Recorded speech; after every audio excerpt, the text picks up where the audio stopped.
Welcome back to Division I Rejects. I'm your host, Kobe Manzo, solo in the studios tonight for episode 129. It's September 18th.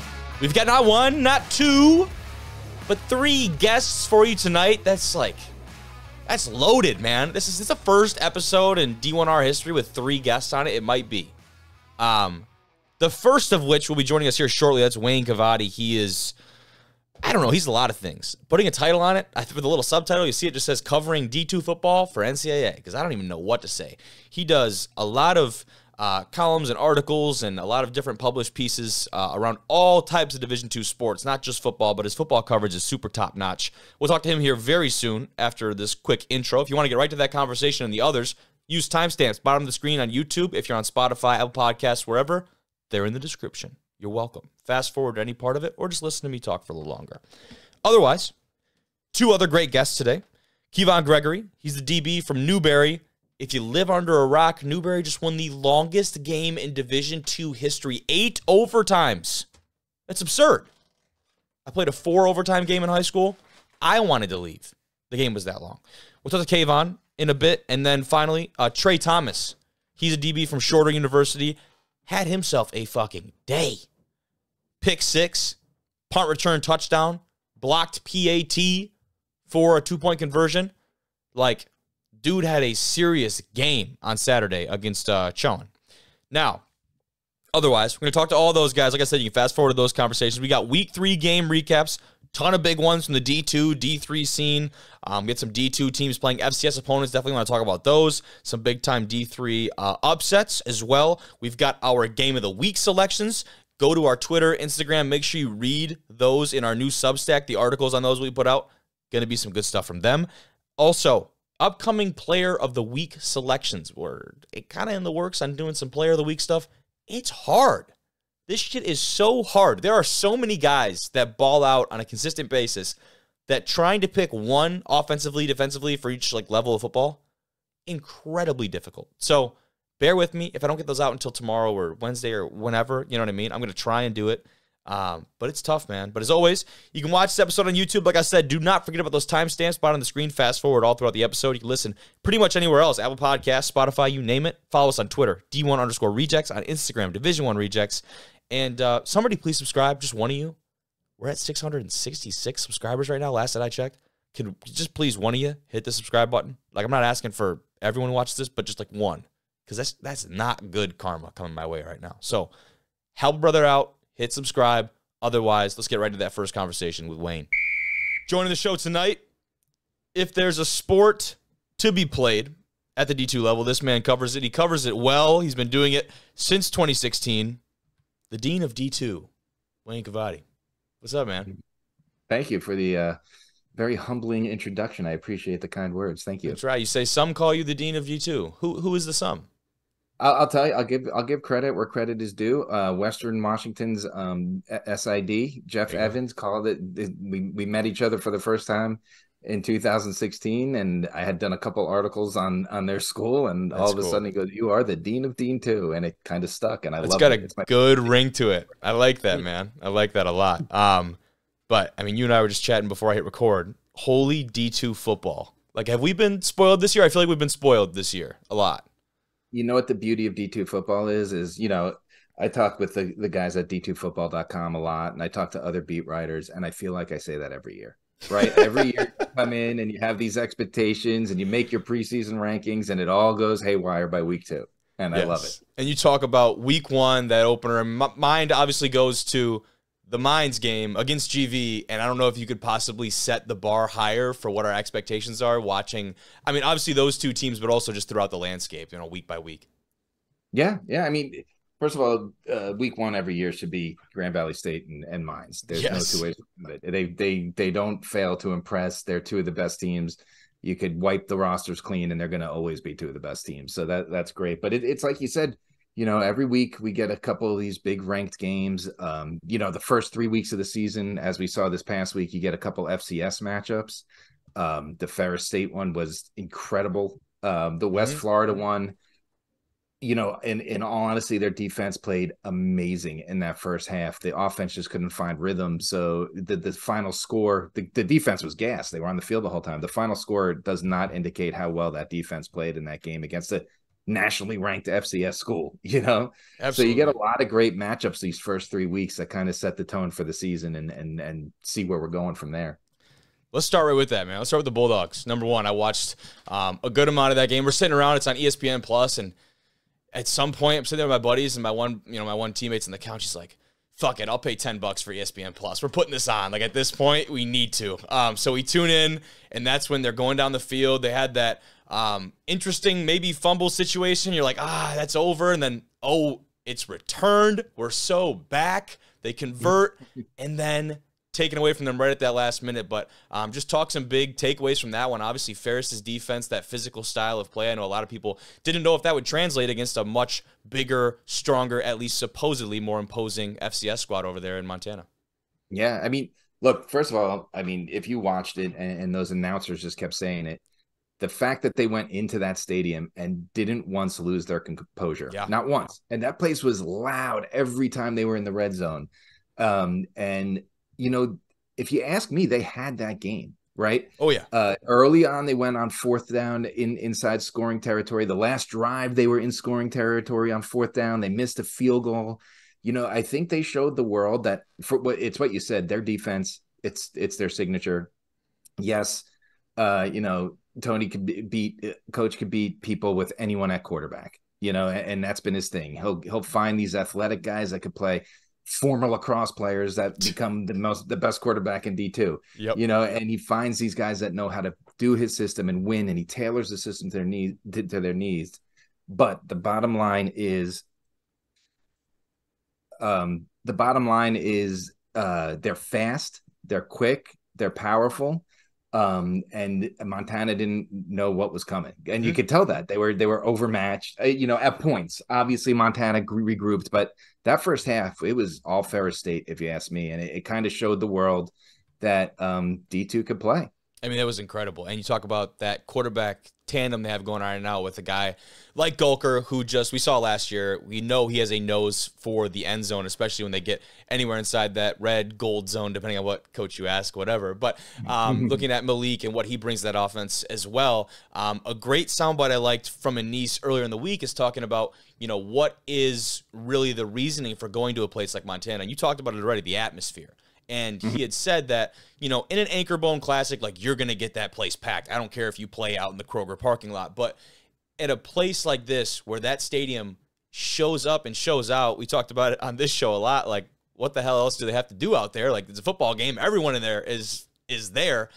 For them to have that type of playoff atmosphere and to have that type of training for maybe the new faces on that roster, how valuable is that for them? Yeah, I mean, well, you kind of mentioned it, right? First of all, let's be real. Lubbers Stadium, Grand Valley State, that's not a D2 stadium, yes. the average D2. So you look at what Ferris State has done, and, they've played these teams. They play in McKinney all the time. They're ready for the spotlight, right? They're ready for the best of the best. And when they play the Super Region 3, it's no joke. So the teams that they played, I think that's what made them ready for this. Now, at the same sense, can any D2 school walk into Montana do what Ferris State did? Of course not, right? Yep. Like Ferris State, we're talking, there's a handful of teams that could probably do with enough time to prepare what Ferris State did.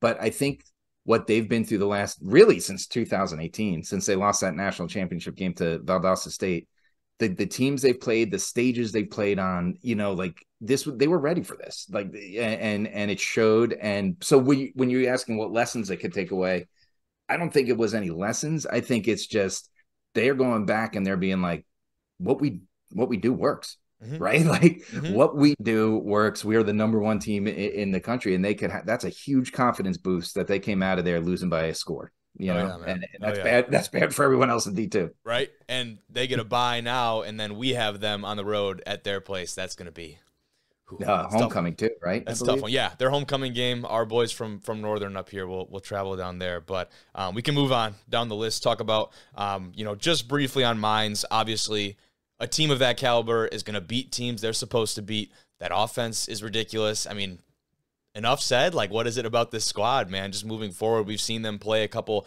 really marquee matchups early on. I know this week is Pueblo next up on the docket for them. Yeah. And that's the big thing about them, and the same with I have Grand Valley State tied at number 3. The two of them, the past 2 years, and Angelo State you could throw into the mix the past few years, they test themselves early on, right? The schedule that Mines has, and if you remember, Mines lost those 2 first games last year, playing Angelo and Grand Valley, and obviously they lost the last game. They won everything in between. So you got a guy like Matoka, who's arguably, I don't know who's better than him at quarterback in D2. And you have that experience coming back, and you have that defense it's just aggressive. They're the sack, they led D2 in sacks. They're aggressive. You have that experience come back, and there's definitely a chip on your shoulder that, hey, people have question marks about us because we did lose, you lost Zeman, you lost a couple big time pieces. Yep.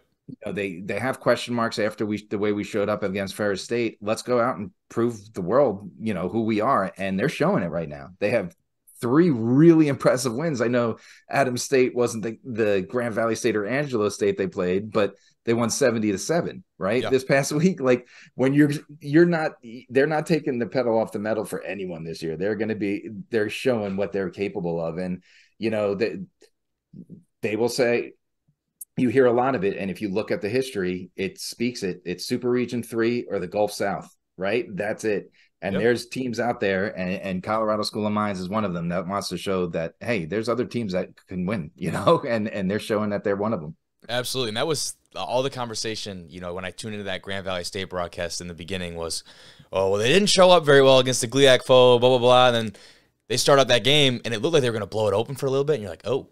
Yeah. Wait a minute. Yeah. So talk about a team that, they do what they're supposed to do as far as Mines goes. A team that overachieved this last week, at least in my opinion. Grand Valley State, they have Assumption coming to town and just blew the brakes off the Greyhounds in their home stadium, and they looked really good. Coach Wooster had talked about how, they've been one of the best first and fourth quarter teams in the country, but second and third quarter, all of a sudden, the wheels have kind of fallen off for them. So for them to put together a actual wire-to-wire win over an Assumption team that is a quality opponent, that for them, speaks volumes about where they've been able to rebound and where, they're going to head into conference play with a ton of momentum. Yeah. Look, Grand Valley State, I had them number 2 coming into the year. The talent they have returning, and they even lost some big names, but Abe Swanson, Cade Peterson, these aren't just great players, they're leaders, right? And when you're playing, your biggest rival is the 2-time defending national champ. You're going to be motivated, and sure, they played a heck of a first game, and you lost it at the buzzer to the defending runners up. There's no shame in that. This is still a top 3 team. They have the experience. They will be able to test themselves, right? I think they have Saginaw Valley next. I believe that's who they play. That sounds right, yeah. They have a bye this week, and then I think they open against SVSU. So you're talking about 4 straight teams that are garnering top 25. If they're not in the top 25, they've been receiving votes all season long. Yep. And they've handled themselves well, and they're putting up the numbers. But as you mentioned with Assumption, a 2022 playoff team, they needed that. They needed a win where from the first whistle to that last whistle, there was no question after their first 2 games. They went to the wire twice with the Colorado Powers, and then they just came home and they're like, all right, this is it. And that could be a big turning point for the season, because Assumption's no joke, and they made it look very easy. No, I'm with that. And that very easy is like, obviously it wasn't, but that was the way watching that game, man. It felt like everything that could go for them was going for them. Now, in that next grouping here, you've got Pittsburgh State tied at 3. They have a little bit of a scare this last week. Central Missouri knew that one was going to be very competitive. Obviously, the offense from the Mules, super explosive. But for them to stay in that contest, Pittsburgh State has actually kind of given us a couple scares the last couple weeks. That first half against Fort Hays, who now turns around and upsets Northwest Missouri State this last weekend. So maybe not as much of a fluke, I guess, that last week for the Gorillas as we were thinking. Yeah, no, look, the MIAA is wild, right? Like, even there's a lot of new faces in Nebraska Kearney. Yep. They're having some troubles this year. Washburn lost a wild one, right? Like, all these teams that we thought were going to be the top are kind of like, well, where'd Fort Hays State come from, right? Like it's like, and they're hanging with the big guys. So, but I think Pittsburgh State, I think ultimately their defense is just it's superb. I do think that MIAA is really, really tough this year. I mean, Missouri Southern was dropping like 30 points a game. It's like all these teams are stepping up to the challenge now.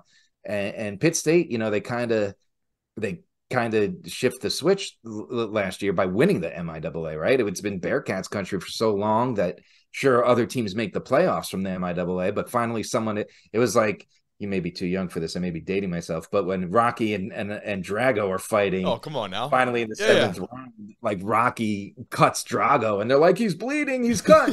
Like that's what it felt like last year, right? That's like there's actually a new person coming out of the MIAA. And so I think everyone's stepping up their game, but I do think Pittsburgh State's defense, I think that's inevitably the thing that will put them over the edge and what holds them off. But you mentioned it, Central Missouri, I had them in my top 25 last week. Okay. Coming into this game. And I just think their offense, I mentioned it in one of my pieces. It's like the Brooke Bowles offense from about 4 years ago. And Brooke Bowles was just ridiculous quarterback. And that team would score 50 points a game, no matter who the defense was or who they were playing. And they have it looks a lot like that right now, that they're not going to shy down from anybody.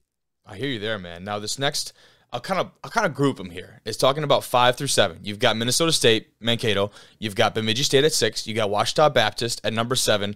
3 teams, we've seen the talent. We've seen the epitome of consistency, but 3 teams nonetheless that, haven't really been, I guess, tested in the same way, like battle tested at these other teams that we've talked about. I guess talk about that for these 3 guys heading into the year, because like I said, we've seen the talent, we've seen the possibilities, and being in, the 2 of them being in the NSIC, which is, could have a lot of parity in that conference. What are you seeing from these 3 squads?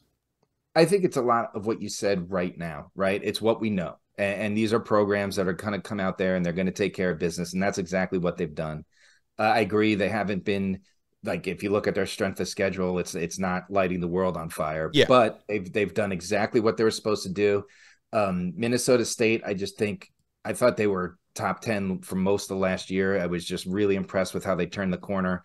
It's like you joke, they had one bad year in the last like 10 years and it wasn't even bad. They just didn't make the playoffs, right? And they get written off all of a sudden. And they get completely written off. And then last year they're like, guess what? We're still here. And they're even building up more momentum. And they just look like, Shen Butler Lawson, it looks like the guy can't be stopped right now. It's amazing what he's doing. And when you have that defense and him controlling the clock, you're in trouble, right?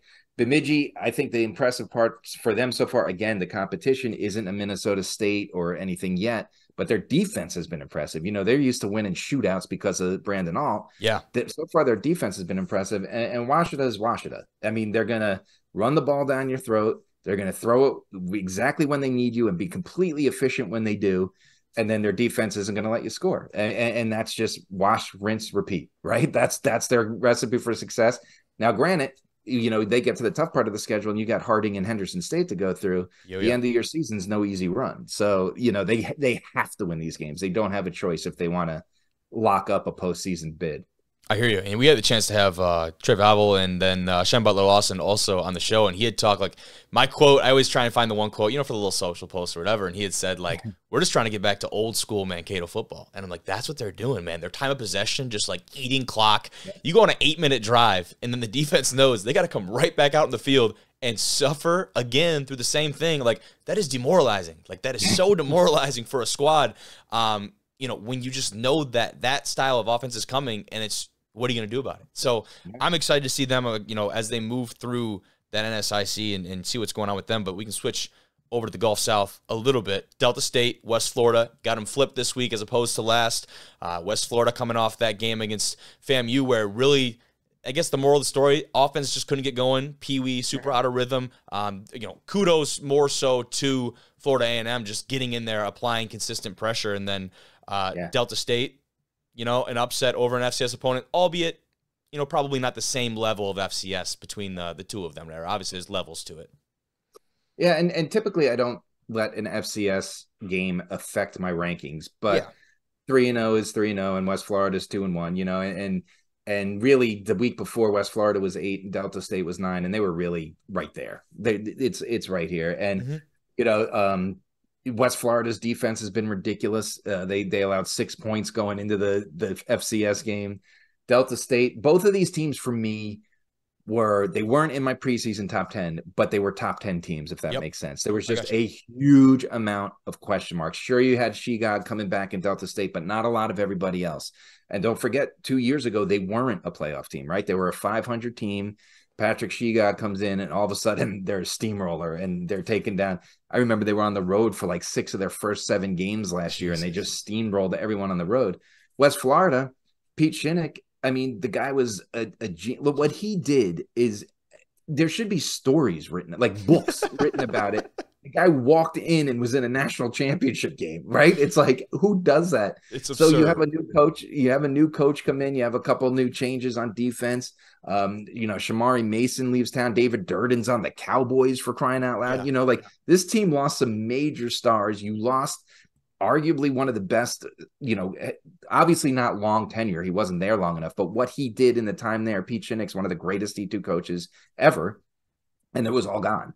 So that being said, I think they're a top 10 program, but I had to see what they were capable of doing. And I've seen that. And the same with Delta State. And now they're both where I think they should be. And now that they're getting in the heart of Gulf South play, don't be surprised to see both of them start jumping up the rankings should another team lose. I hear you, man. That's how I feel all these guys are, right? Like the word is opportunistic. Like you're just waiting for one of these teams to fold or take a misstep. And, if that was the Gorillas this last night, then all these teams are kind of getting ready to just make that next jump. But this last squad, no different. Emporia State, Braden Gleason, that offense, the 29-year streak ended. I didn't believe that stat when I read that the first time. That was absurd. But this squad hosting, is it UCO this week? Yeah. Mm-hmm. There you go. What have you seen from those guys, man? It's going to be, it seems to be a pretty potent start from them, and let's see if they can keep it going. Yeah, the one thing I want to pull up that is crazy for you, that you said the 29 years thing. Yeah. Northwest Missouri State is out of the AFCA top 25 for the first time in 242 straight weeks. That is 2003. incredible. So man, that's just all that's to say is there's clearly a changing of the guard in the MIAA. I think, Emporia State set that tone by they went into Maryville and ended that streak. I think, we're talking about great quarterbacks, and I've been saying it all year that I think Braden Gleason is something special. He's been showing it. It's not just he's not just a chucker. He's so efficient. I don't believe he has an interception yet this year. So you're talking about a guy with double-digit touchdowns and no interceptions through 3 games. That's against quality teams. That's a good sign of things to come. And the defense has played well. I don't know how the defense holds up against some of the other teams as the season's going, but I've been high on them since the preseason rankings. And I think that. I have a formula that I kind of do when I do my Power 10, and I have to take some of the selection committee metrics in it, but some of it is just looking at the team and talking to the coaches and seeing what's there. And when they come in and you're higher on a team, and it's kind of like, okay, let these guys prove me wrong. So far, they haven't proved me wrong. So I'm going to keep giving them the honor of being a top 10 team until they prove me wrong. You right?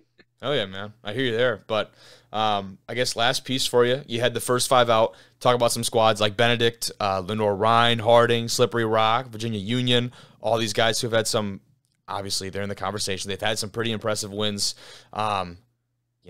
You put them in alphabetical order. Is there one squad here that you feel is maybe more primed to make that jump and surprise some people in these next couple of weeks? It's tough because Slippery Rock is always that squad. Slippery Rock is always a squad that could just, they already are doing it, but if they catch fire, you're not stopping that offense. And it's so weird that you could put any quarterback in there and any wide receivers, and they are always going to be 3, one quarterback, 2 wide receivers. It's going to be 3 of the most fun players to watch any year. It doesn't matter who they are. So they're always on there, but I think it's Harding at this point. Harding is the consistency that they have. They deserve to be that. If there's a first out, I think that's Harding. They do it time and time again. You talk about ball control, right? This is a team that there's 25 running backs, it feels like, on that team. No one's going to have 100 yards. it's going to be like 5 guys with 80 yards and 2 touchdowns, and they're just going to run it down your throat and not let you score. And they do it better than just about anybody else. But, all 5 of these teams are deserving of being there, in my opinion. But if you're asking me like who that first out, I think it's hard.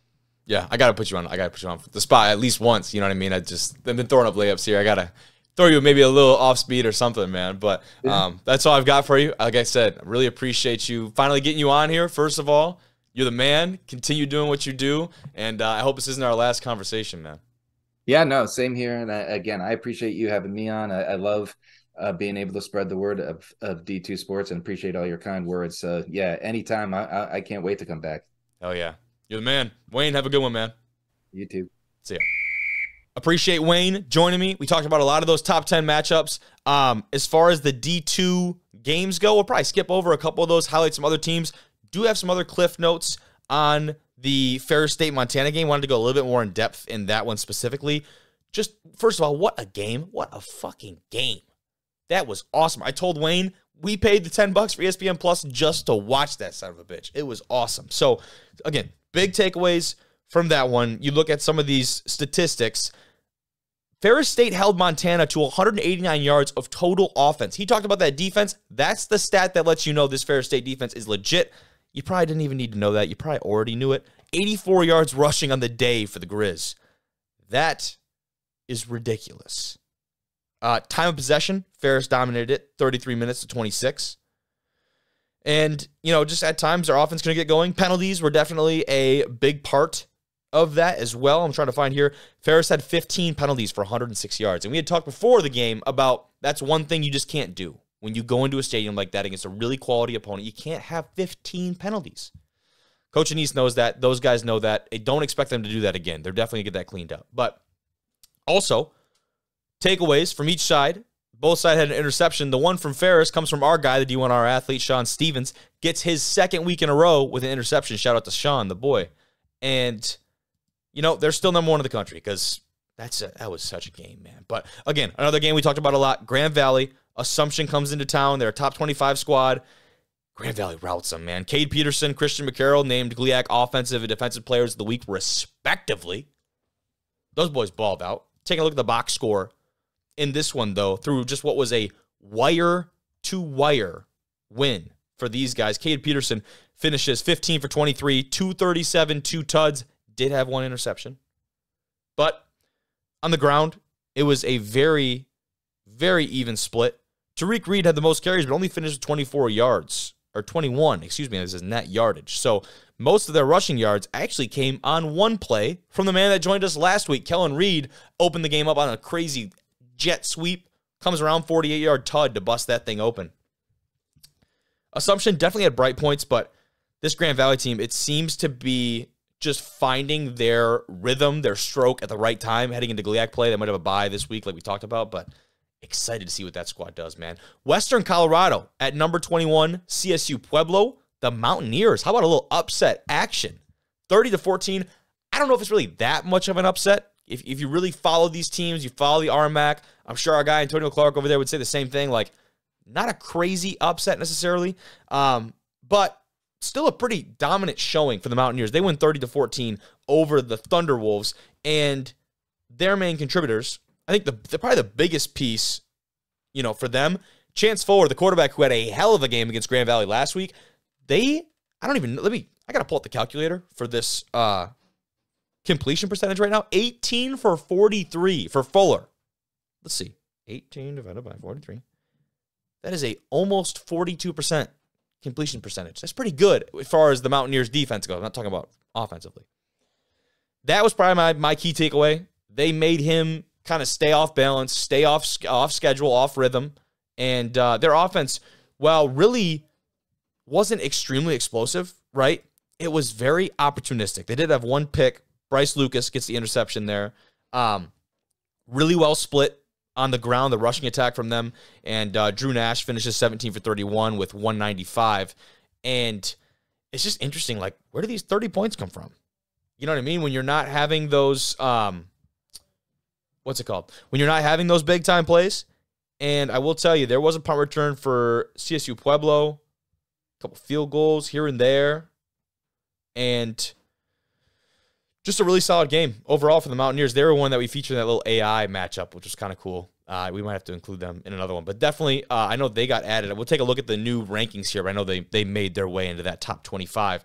Number 6, West Florida at Florida A&M, another FCS opponent. And this one we watched as well. I say we, the guys in my house, like we watched this one. Pee Wee Jarrett and the boys offensively definitely struggled a little bit. And that's not even a knock at them. It's more of a kudos, like I had said earlier, to the FAMU defense. Boys were getting after it. They were in the backfield consistently. We're not letting him settle and get into rhythm on a lot of his throws. But still finishes respectable, 16 for 37, 134 yards and a tud. Did have an interception in that one. FAMU definitely struggled early on. That second half kind of tore it open. Again, a game like this, you just can't take too much away from this West Florida team because you talk about the quality of opponent they're playing. And that's it should be a great learning experience for this West Florida squad. For a defense, like we said, had let up 6 points total in 2 weeks before this matchup. Don't expect that to be an every week thing, letting up 31. They are not going to let that slide over there in Pensacola. Pitt State at Central Missouri. Again, another game we talked about. The Mules almost pulling off the upset at home. They lose 38-37 to the Gorillas. And looking at the stats in this one, super even across the book. Super even. Pitt State, kind of true to form, getting it done a little bit better offensively on the ground, but total yards of offense were super similar. You even look at all these different kind of stats. Time of possession, not so much. Pitt State, 35 minutes to 24 from Central Missouri. And that comes with the Pittsburgh State DNA and kind of what they want to do. Dominate the line of scrimmage, churn out these long drives, and, be opportunistic on those big-time plays. But not something to be very surprised about. Chad Dodson, 20 for 30, 286, 3 tuds. Hello. And the biggest stat, probably from this one, Colby Katz's 9 catches, 200 yards, and a tud. Are you kidding me? Freshman of the year last year? Dude is a dog. What is that? Again, another average. That's over 20 yards a pop. My math is not great, but I know that's over 20 yards a pop for the sophomore. That's incredible. They did hold Devin Garrison down to a measly 2 catches for 35 yards. He had a tud, though, in the red zone there. But nonetheless, good teams get it done on the road. Pitt State, no exception. The team and the game I want to talk about a little bit, that's Angelo State, number 10 team in the country, going to Central Washington. Upset alert. Central Washington takes this one 27-24. That was probably the biggest upset of the week. Angelo State coming off a loss to Mines last week in a game that really isn't that ridiculous because of the way Mines has been playing, that front seven on defense, that explosive offense. But you expect the Rams to have a bounce back this week? You'd be wrong. Looking at this one, though, Central Washington, they had it tied up at half, 10-10. Angelo State stages a bit of a comeback in the fourth. They outscore them 14-7 in the fourth quarter. Just wasn't enough. At the end of the day, was not enough for the Rams. Gerald Gardner did have a freaking day, though, didn't he? 27 for 38, 307 yards, 2 tuds, 1 pick. Central Washington threw for a combined 102 yards passing. Kind of wild. Kind of wild stat. Their leading receiver had 3 catches for 36 yards. That is absurd. Now, where they benefited, the 2 interceptions from Tanner Volk, that's big time. Key takeaways, keeping that offense on the field, trying to churn some stuff out offensively on the ground, 158 yards on the ground, a respectable number for this squad. But, I mean, that's just that, man. Angelo State didn't have anything going on the ground, 75 yards. They got it done through the air. That was what's keeping them in it. Especially when you get behind late, you start airing it out because you don't have a lot of time. You can't start churning drives on the ground. You have to get it done through the air. Angelo State tried to do that, just didn't have enough in it. But, nonetheless, got to give credit where credit is due. Central Washington, I don't know why that's so hard for me to say. Very opportunistic game by them to pick that one up on the home turf there. And if you look at their schedule, pull it up here real quick. They had an opening loss at number 10 in the FCS scene, Weber State, 10-35. Again, a quality loss. Like, that's not anything to be ashamed of. And then you go against the number 16 team in the country on the NAIA level, Montana Tech, 29-37. So you look at those two games, you see an 0-2 team. What you don't see is two quality opponents, two quality losses. All of a sudden, they come out, upset Angelo State, and now they're going at Western Oregon. I would assume that game might be pretty dirty. Dirty as in, like, one-sided. But we'll see. We've got a couple more D2 games to cover. Before we do get to those games, we got a little guest conversation for you. Joining the show tonight, this guy's been a starter since his freshman year, and I got a crazy stat for you. He's the first player from Shorter University to win the Gulf South Defensive Player of the Week award since 2015. From Jacksonville, Florida, it's Trey Thomas. What's up, man? What's going on? 2015, dude? It's been a minute. Had to change that. Yeah, that was a goal. I love it, dude. I mean, that's pretty big time, especially, for you guys coming out this year, 2-1 right now, statement win for you guys over Chowan, and now, starting to receive some of those accolades, a little bit of hype, and just right here, right? Up, up, and up.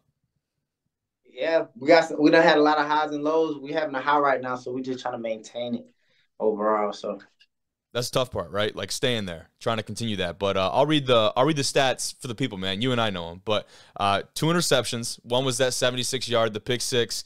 You had a QB hit, 88-yard punt return tud, and then you block a PAT, take that thing all the way back the other way for a 2-point conversion. It was like, I don't even know. I was gonna make an analogy, but there ain't much of an analogy for that, dude. You were all over the place.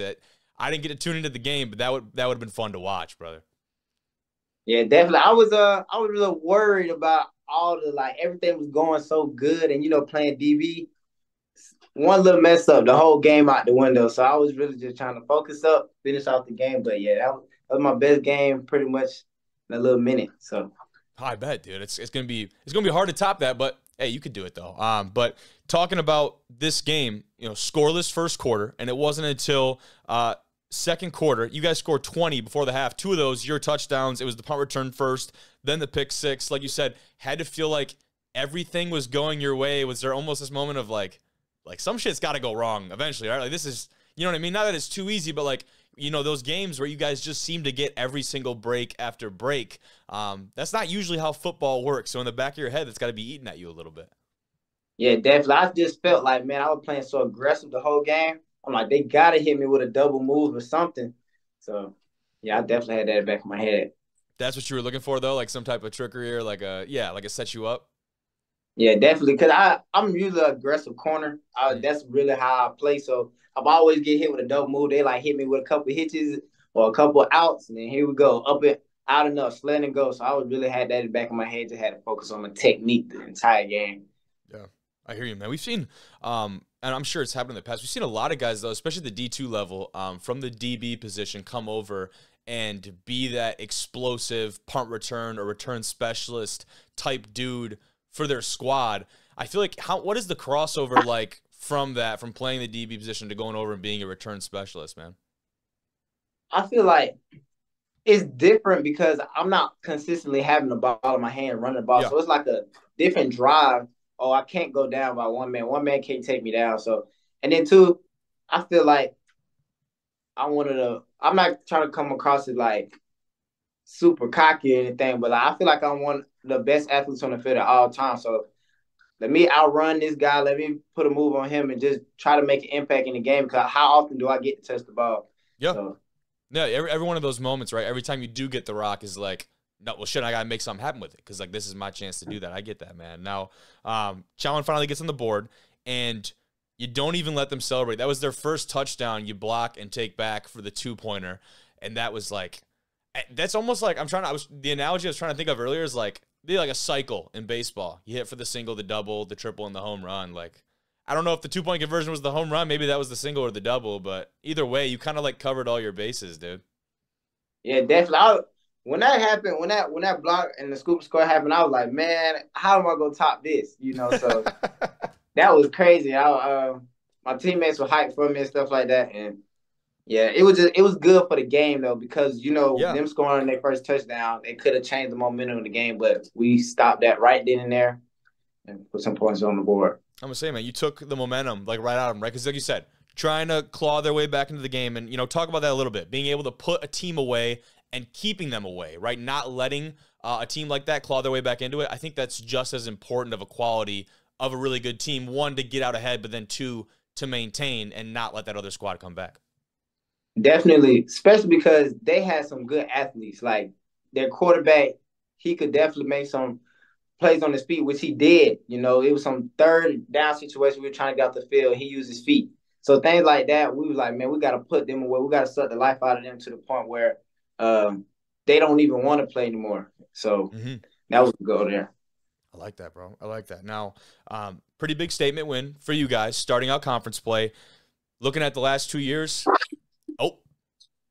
that kind of sums up the last 2 years for you guys in the Gulf South, that little flip right there. And, let's be honest, not the years that you guys wanted.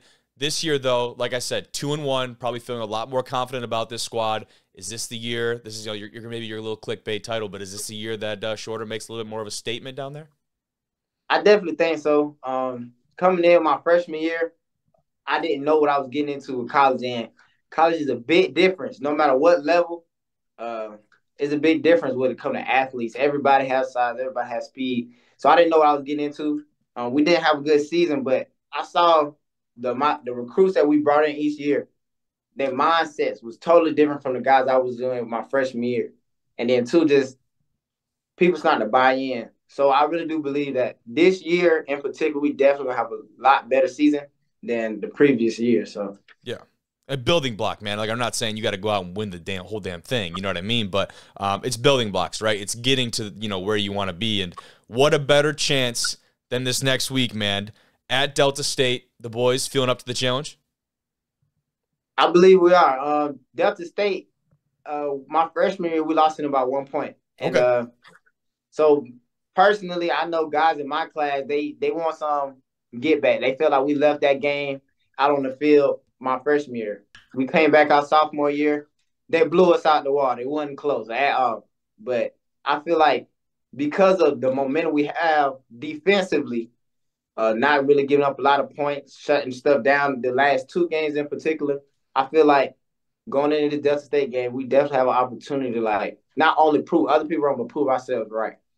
I like that. Hey, I like that. Prove yourselves right. Right? Because everyone says, it doesn't matter what people outside the locker room, people outside the building say. It's all about who's in here. So, at the end of the day, you don't need to prove people wrong. You just got to prove yourselves right. I like that, bro. But defense travels. That's the slogan, right? And I feel like, you guys having that momentum, like you said, that's got to open up so many things for your offense, and just the dynamic over there has to be a pretty exciting one. What is it that you're excited about maybe offensively for you guys that you feel like you're doing really well right now?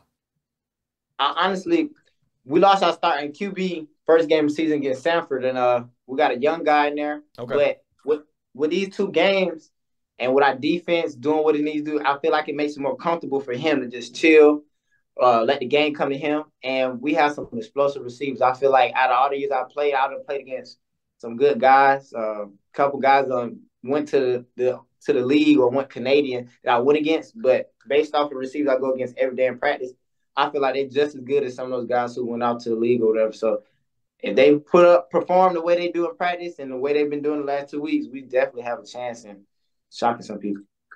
Hell yeah, my man. Hell yeah. We're dropping our National Player of the Week honors either, I don't know, I think tomorrow or something, but you're going to be our guy for D2, bro. So I wanted to tell you that on here. Yeah, you're the guy for us. So I'm pumped for you. I'm excited to tune in this weekend, man, hopefully, and catch up with you guys. Hopefully, like I said, right here, man, every week, up, and up. But that's all I got for you, Trey. I told you I'd keep it pretty quick, man. I appreciate it, man. Thanks for having me. Of course, brother. Have a good night, man. All right, you too. See ya. Back on the D2 scene. We got a couple more games to highlight before we move over to the Division III side of things for you today. One game needed to highlight. Not a top 25 team either side of this thing. Don't care. The game was electric. Lock Haven versus Clarion. This one, the way it finished, I guess, is really the story. Lock Haven on the road at Clarion. They are down 13-7 at half. Scoreless in the third. They score 14 in the fourth on a Hail Mary and a flea flicker we're about to watch to end up winning this thing on the road. Very impressive showing. You guys have to see this clip. Hold on, I'm pulling it up right now. And, I mean, this thing's incredible. I'm going to keep I'm probably just going to keep the volume off. There's my mute guy right there. I'm going to keep the volume off. But check out the tweet. Shout out Haven Athletics for this clip because this is just incredible, man. This is the play that would win Lock Haven the game. You can see right there. 16 seconds left in the fourth. Lock Haven lining up. They've got one more shot at this thing. It's 4th and 10. On the 30. Snap. Handoff. A little reverse to the flea flicker action. And now he's going to go deep. Insane. The man was bodied up on the route. Like, he wasn't even open. I'm not sure what the DB is doing there. He definitely not going to hear the end of that one for a while. Watch that one more time, though. Because I think that's the thing that gets lost, too. This ain't your normal flea flicker. This is a reverse into a flea. This is insane. 1, 2, 3. He barely gets that off, too. Wait a minute. He barely, right here, Buddy is getting tackled as he's ripping the ball up. Gets it off. QB. Dot, I guess. But look, 14 not even open. DB tries to make a ball. Maybe a little bit of a push off. Can we have that conversation? I don't know. DB tries to make a play on the ball. Not happening. He grabs it. Little spinorama. Not sure what Buddy in the back is doing. He gets pushed into the end zone. That's a tud. That's the game. Look at 82 here. Shout out my boy. He was coming, right here. My boy was coming down here to celebrate. Bottom left corner of your screen there. He was coming down to celebrate with the boys. And, oh, shit. We just blew it. Been there, felt that, big fella. Been there, felt that. Shout out to Lock Haven. Shout out to, I believe it's Mulrooney and the staff down there for getting that big dub on the road. Just an incredible clip, man. And we'll stay on the upset alert. I mean, not that last game. We've talked some upsets today, though. Fort Hays State, we talked about it, over Northwest Missouri State, who was number 15 in the country at the time before they got beat. Again, Fort Hays State held this team to 6 points throughout the duration of this one, and now they're out of the top 25 for the first time in who the hell knows how long. Wayne told us a little bit earlier. I already forgot the number because it was so absurd. Oh, boy. Them boys over there, the Bearcats, they got to get it together, man. Didn't have a ton going through the air, but their rushing attack did struggle quite a bit. Jay Harris has been a consistent piece for them out of the backfield. 27 carries for a little over 100 yards. Like, he's been solid for them. But they just couldn't punch it in when they got there. Like, they couldn't get there, have a drive in the red zone and finish it with points consistently. And that's where they struggled, flipping the field especially. Credit, though, to Fort Hays. Jack Dawson, 17 for 33, 289, 2 tuds. Like the sound of that. They had 2 receivers over 100 yards, and Trevor Watts and Bryson Smith. Hello. Shout out to those guys, man. And that's what I'd said earlier, too. Like, now all of a sudden, that game last week against Pitt State, not so much of a fluke. Fort Hays was leading at halftime. Here I am putting out a tweet about an upset alert. Pitt State figures out a Pitt State. They come out and blow the brakes off them in the second half. But, I had thought that was maybe a little bit of a fluke, maybe more of a Pitt State thing. Turns out this Fort Hays State team, legit contender in that conference. Excited to see what goes on over there for the Tigers. I believe it's the Tigers. I wanted to pull up their schedule quick, too, talk about what they got going on. Next week on the road at Missouri Western, and they come back home for homecoming against Lincoln. I'm going to go out on a limb and say 2 W's for them the next 2 weeks. And if they do that, then you're talking a serious contender in this conference. Because you still got some big ones looming on the horizon. Missouri Southern, Nebraska Kearney, Central Missouri, Emporia State. Like, obviously, we just talked about the parity in the MIAA. Like, you're not going to get out of this conference easily. But if someone can do it, they might be the team to do it. Excited to see what they continue to do. Number 25, Saginaw Valley State at Truman State. The Bulldogs, another upset, 21-7. They get the win over the Cards here. That's a big-time dub for the boys. They really shut down the SVSU rushing attack. They only finished with about 81 yards on the ground. Nolan Hare, 14 for 22 for the Bulldogs, 263 and 2 tuds. Yep. And kind of looking at the, let's see, the kind of the game notes of this one, and just looking at Truman in general, 3-0 got a pretty nice ring to it. 20-10 win over Findlay. Then you go South Dakota Mines at home, 28-24, 2 quality opponents. Finish it up with Saginaw Valley, and now they've got Wayne State next week. So a pretty tough out-of-conference slate, pretty solid slate there for Truman State. They're looking good. They're looking really convincing. And this Saginaw Valley State game is just kind of the latest in, you know, that campaign that they've got going on right now. Defensive battle kind of to start this thing. And there was actually a lightning delay, I believe, in the second quarter. Yeah, okay, here it is. Lightning delay with 2:32 to go in the second quarter. After more than an hour delay, they come back and play this thing. And this game was tied at 7 until the fourth quarter. So I don't want to make it seem like Truman State just blew Saginaw out of the water. Saginaw was very much in this thing from the first quarter to the last. But, you know, they made plays when they needed to. And that's kind of the biggest takeaway. 2 field goals blocked by Saginaw Valley. That's a ridiculous stat. To lose a game where you block 2 field goals is pretty ridiculous. They had a red zone interception, Sag did, and then a Bulldog blocked punt. Oh, my goodness. So definitely Truman might have actually dodged a couple bullets in this one, reading some of those cliff notes there. Nonetheless, Saginaw, they're going to level out, especially getting into GLIAC play. They're going to compete. Grand Valley State coming back in after the bye. They're going to be just fine. Not worried about that. Before we get to the D3 side of things, talk about some Division III games of the week. Let's get one more guest conversation for you. Joining the show tonight, this guy just played in the longest football game in Division II history. He balled out from Newberry College. Kevon Gregory. What's up, bro? Appreciate you, bro. Thanks for having me, bro. Of course, man. I played in a 4 overtime game in high school. Let me tell you, that shit draining. Absolutely draining. It is terrible. And at some point, too, I mean, I only played 4. The players, like, let's get out of here, man. Like, somebody just win already, bro. Yeah, facts. We was definitely tired after like the first one. So 8 of them was just crazy, but I'm just glad we pulled it off. Absolutely, yeah. Because the only thing worse than 8 overtimes is losing after 8 overtimes. Yeah, so for you guys to be on that side of it, obviously big time. But talk about, like you said, had to be like a roller coaster of emotions for you guys just after each and every period and 2-point conversion or stop. I mean, talk about that roller coaster of emotions, man. Yeah, the main thing, we were just trying to keep our composure. You know, they scored off the little running back thing where the corner came out the receiver. Yep. So we were just trying to just make sure we get the little things right and just come out with the win.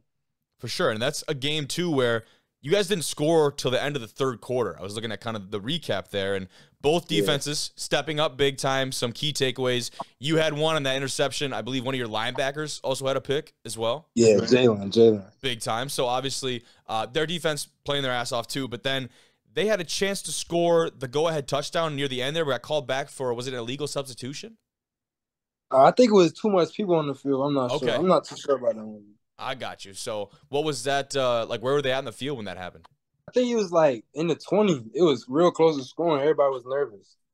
Damn, I feel that. But let's talk more about the overtime periods a little bit, right? Once you get past the second overtime, the offense takes turns lining up at the 2-yard line, and they take shots at 2-point conversions. I don't think a lot of people know that because you could probably count on one hand how many games actually get to that point. But what was that like, dude? Did you guys even know the rules after the second overtime?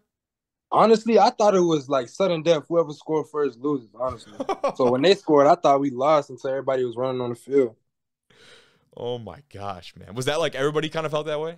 Yeah, everybody thought we lost. Like the sideline, everybody was just mad until they said defense up. That is crazy. It was just like a switch. Everybody just locked back in just that fast. That's awesome, dude. Now, at the end there, obviously you saw the final play. Winning it on, we'll call it a Philly special. Is that fair? Yeah, Philly special. In a game where, 8 overtimes, right, you're pulling out probably every trick play you got in the book to try and finish this one off. Right. No shot at them. How did they not see that coming? That has got to be the one play you're going to see at some point. It's so crazy about that play because we ran that play my senior year, 2019. The same person who threw the touchdown, he threw the same touchdown in the region game and won us the region. That's sick, dude. That is That's pretty sweet, man. You guys now 1-0 in the sack, feeling ready. Yep. I'm assuming heading into next week on the road. What does it feel like as far as that win? What does that do for your team's confidence, dude? We just worry about the next game. We don't really let games get us too high, get us too low. We just worry about where our feet are and just worry about the next game. I mean, that's the good coach answer, right? Like that's a good presser answer. We'll save that one for the presser. But yeah, I hear you though. But that is the tough part, right? Is like after a pretty big either emotional win or emotional loss, either way, you talk about how teams can stick around, how they can show up for next week. How do you guys plan to do that? We just know what our personal goals is for the season. So we just gotta know what we gotta do each and every game. We just ready to go play and get some more wins. Straight to the point, bro. Straight to the point. I love it. That's how you guys approach everything, huh? Yes, sir. Got to. I like it, dude. And yeah, you guys, I'm trying to think as far as coming out of that conference too, especially your side of the conference. Remind me, is that the Piedmont or which side is that? Bro, I'm not even gonna lie to you. I'm not even sure, bro. Thanks. Either way, that side of the conference, right? Absolutely loaded. You guys got some big games coming down the schedule, and I feel like it makes winning these ones all the more important because you guys know you're trying to make it into the playoffs. You're trying to make one of those runs. Like all of a sudden you lose a game or two here or there, and you're not guaranteed literally anything as far as D2 the landscape goes. Yeah. That's big time. But yeah, man, I mean, that's really all I had for you, just talking about those overtimes. But I guess personally, too, you had the big interception in this one. We can talk about you a little bit. As far as making your play, where do you feel like you can take those next steps heading in these next couple of weeks, man, being a real impact maker? I feel like every time I get my hands on the ball, I got to score. I don't want to just have interceptions. I want to have pick sixes. Mm-hmm. We're talking with Trey Thomas from Shorter, actually, later in the episode. He kind of said the same thing. He was like, because he's a return specialist, but he's also a DB.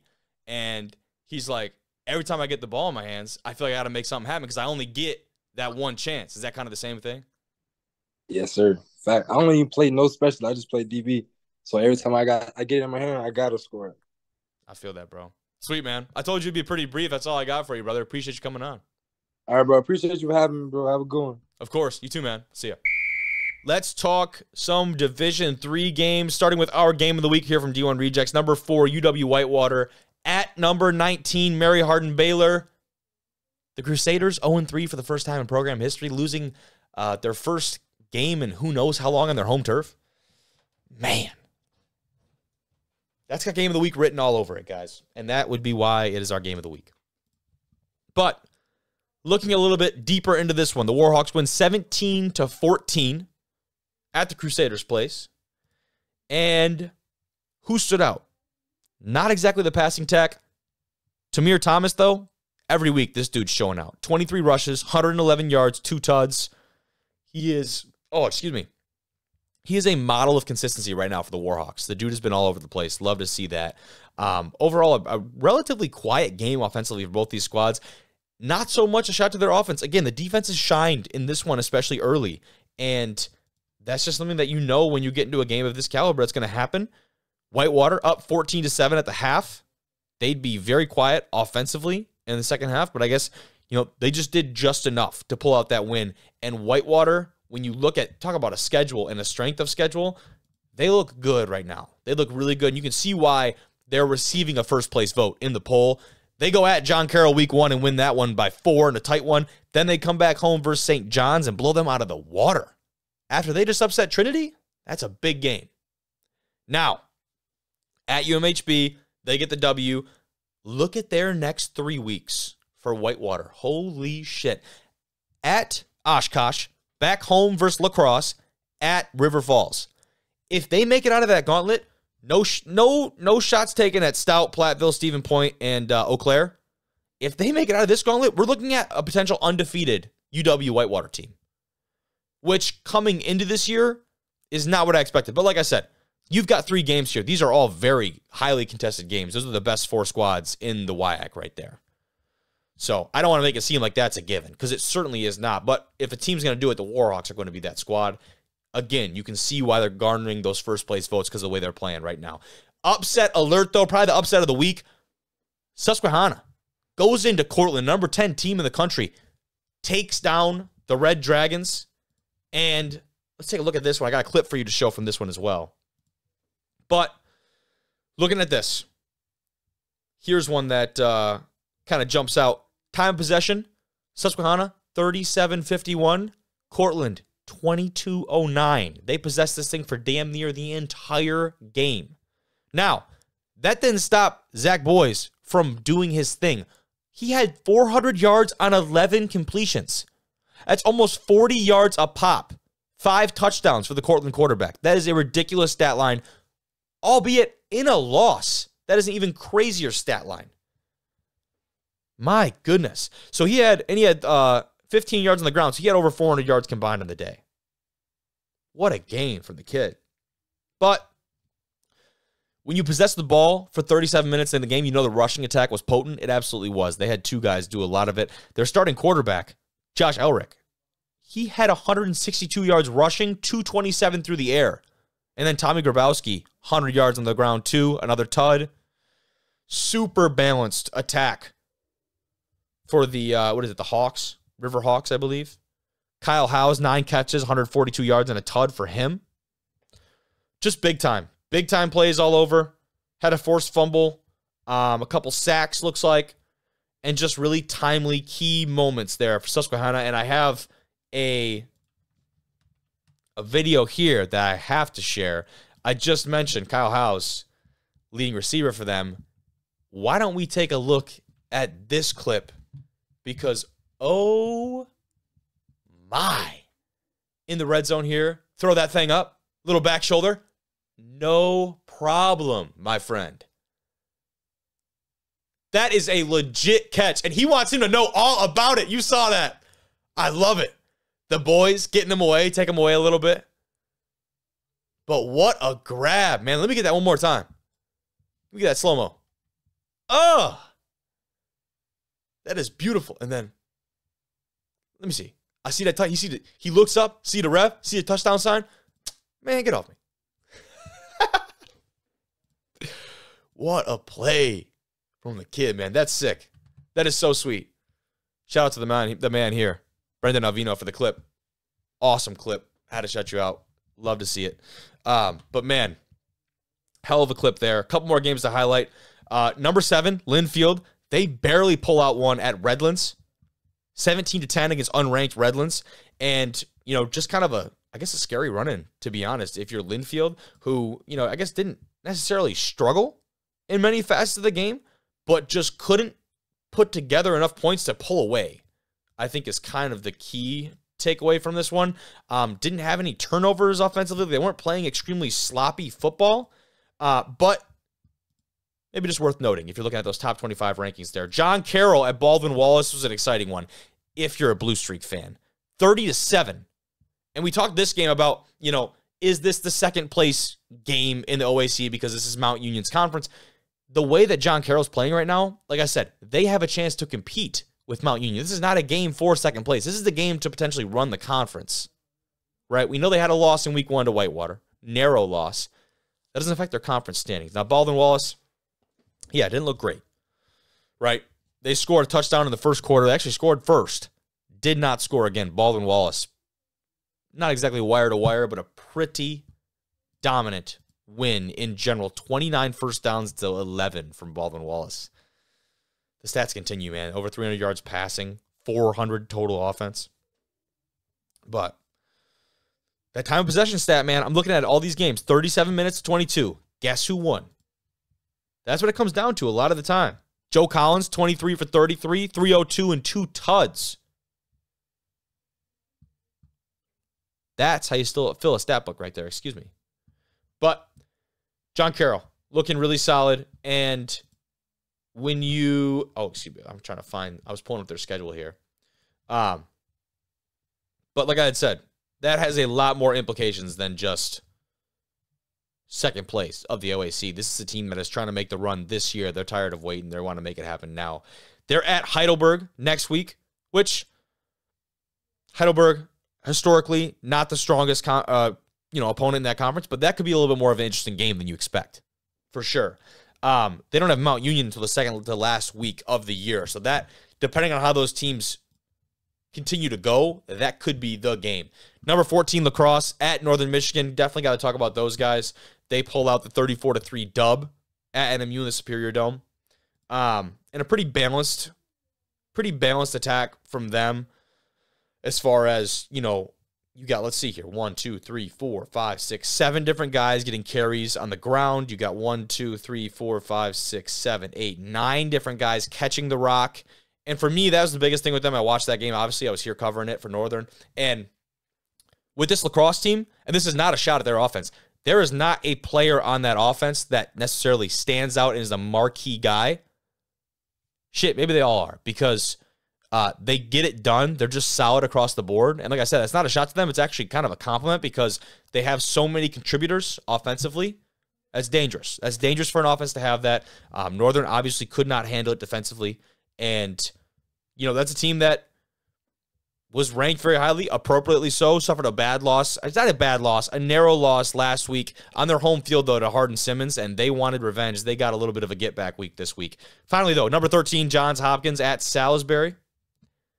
Salisbury, a team that was receiving votes, and we thought maybe a good measuring stick for Johns Hopkins here. They didn't think so. 42-7, they mollywopped these guys. It was a beatdown. Jeff Schroeder, 148 yards on the ground in a tud. How do you like that?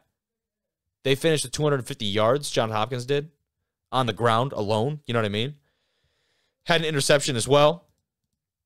Couple sacks. Luke Schureman, 2 sacks for him on the day. How about that? 14 yards in the TFLs. Team looks good, man. Team looks really good. And I think that's one of those games, too, where you look at their schedule and you say, well, have they really been tested?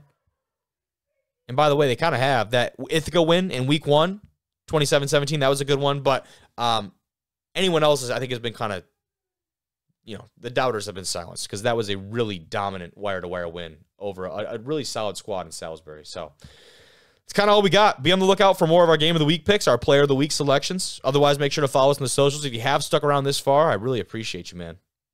Or woman. Whoever the hell you are. Thank you for listening this far. But that'll be all from Division Region. I was so close to just finishing that off without any hiccups or errors. That will be all from Division I Rejects. Kobe Manzo saying goodbye.